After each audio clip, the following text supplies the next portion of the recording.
Tuperas y tuperas, what is going on? It is your boy, El Parcero, Philly Night of all things sports and culture here in the beautiful city of Philadelphia. We're not at the city, and we're technically not DOOP by the river. We're DOOP by the walk today. We're in Brigantine today. As you guys know, Brigantine is my spot. The girlfriend's brother actually just decided to get on the entrepreneurial train. Just kidding. He's more of an entrepreneur than I am.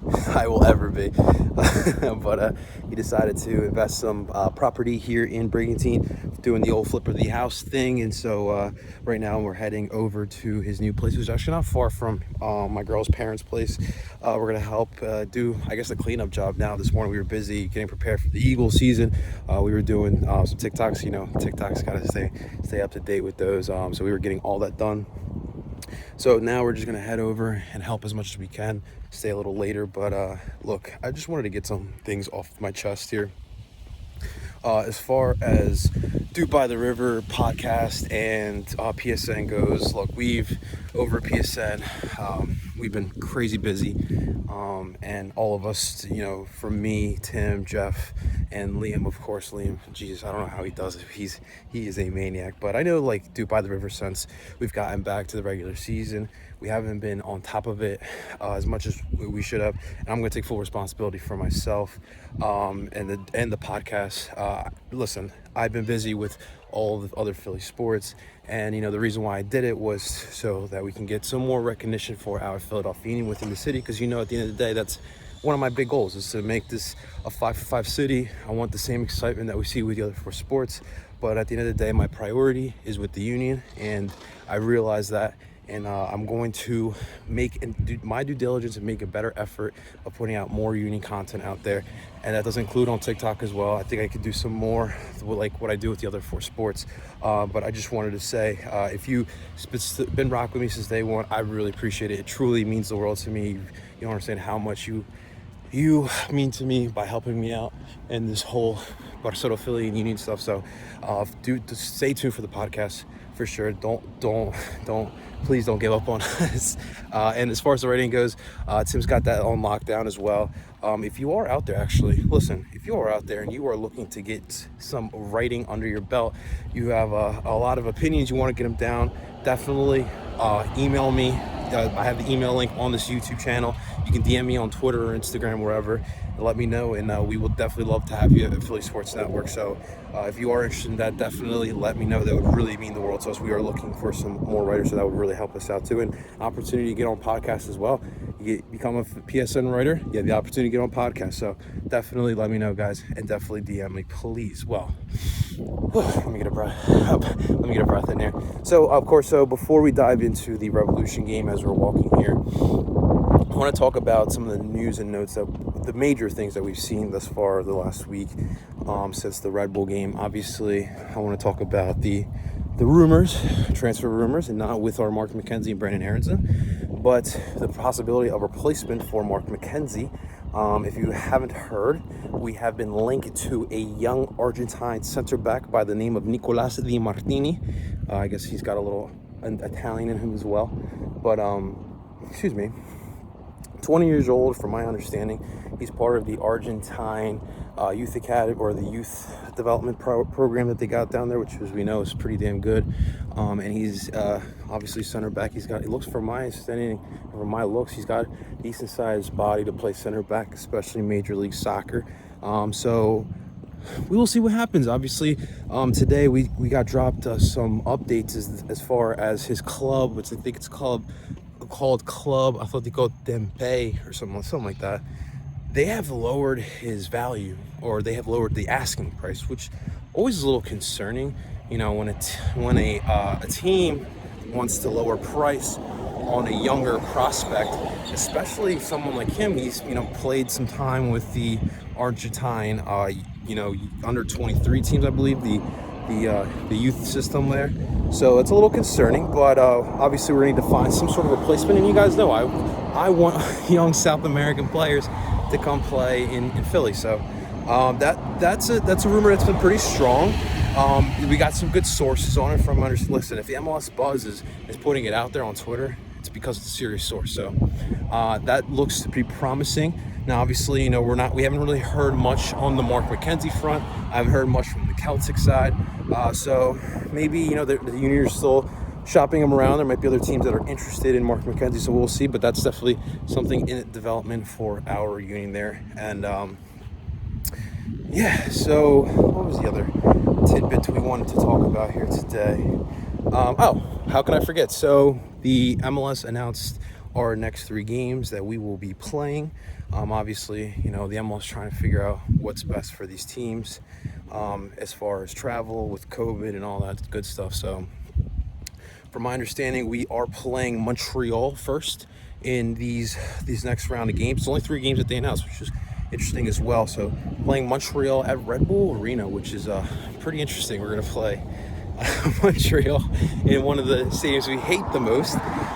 So that will be the first game, and I did double check on the dates there, but I believe what they're going to do, they're going to do 2 in 1 week and then 1 in the other week, and then until we can get our next 3 games, or until honestly realistically want to release the whole rest of the schedule. So Montreal's first at Red Bull Arena, then we'll play FC Cincinnati at Nippert Stadium, and then we will be playing Inter Miami back home at the Sub. We will be back. So those are the next 3 games. Of course, I'll go more into detail after this New England game, so we can start to preview those games as well, and hopefully we can find some podcast guests, because when it comes to Red Bull New England, I'm sorry, I'm not a big fan.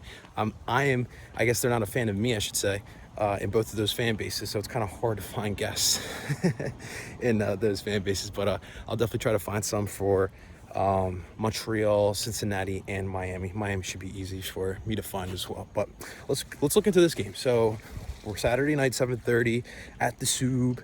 I will not be there. I'll be down here, unfortunately, but I'll be watching from here. Union versus New England Revolution should be a fun matchup. And honestly, guys, I feel confident as hell going into this game here. New England did actually make a signing, or a trade, I should say, going out and getting a club favorite, I guess you say, in Lee Nguyen from Inter Miami, trading away a 4th rounder, I believe, in the Super Draft, which we all know those picks don't really mean much anymore these days. But as we all know, they have been missing Carlos Gil.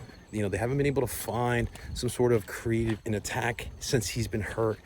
Putting in Adam Busca as a 9, and then putting in Gustavo Bao as a 10. He's not a number 10, which is weird to do. And then, of course, Bruce Arena, as weird as it was doing to Jim Kirchin and putting in 2 typical number 9s up top. But it was weird because Bao was just playing right under him and feeding him, as playing as like that holding forward, which was still really weird. But that was the best thing that I guess New England could have done. I was interesting that they didn't go more with Diego Fagundes as a holding guy, but whatever. So with Lee Nguyen coming in, it gives New England another option to put as the attacking guy, as the distributing guy, because that's what they've really been missing with Carlos Gil being out. No one's been able to help create an attack with Carlos Gil out. So I believe he'll be able to play. He has been playing with Inter Miami, coming off the bench, and he is healthy. So I wouldn't surprise me if they actually just brought him in off the bench in this game, depending on how the game goes. As we all remember, the last game, it was still pretty close with the New England attack getting opportunities, but they weren't clinical and they couldn't finish. And the Philadelphia Union back line was playing up to par. So that was really good to see. So I think in this game will be a little different because that was a different circumstance. Teams were coming back from the bubble, and there's just a little bit of rust. You could definitely tell on both sides. There was just a little bit of rust. Both teams could not finish on that day. And obviously the Union have been able to score some goals since that game. A couple of 3 spots, New England against New York and DC. So I really feel confident about the Union in this game. And I think that I think we should go. I mean, we keep seeing the same lineup, but I think that against this team here, against New England, you still need to put out some of your big guns there, because you still want to get this win against New England. We're talking about an Eastern Conference game, and you want to put out your big guns there. So I do think we will still see most of the same stuff. Andre Blake in goal. I don't think Kai Wagner will be back yet, so he's been putting in Bizo, but I think Matt Rial has shown you that he can start and he deserves those minutes. He's been playing for those minutes. So I think that Mark McKenzie, Jack Elliott will be the center backs, with, of course, Mr. Ray Gaddis being the right back.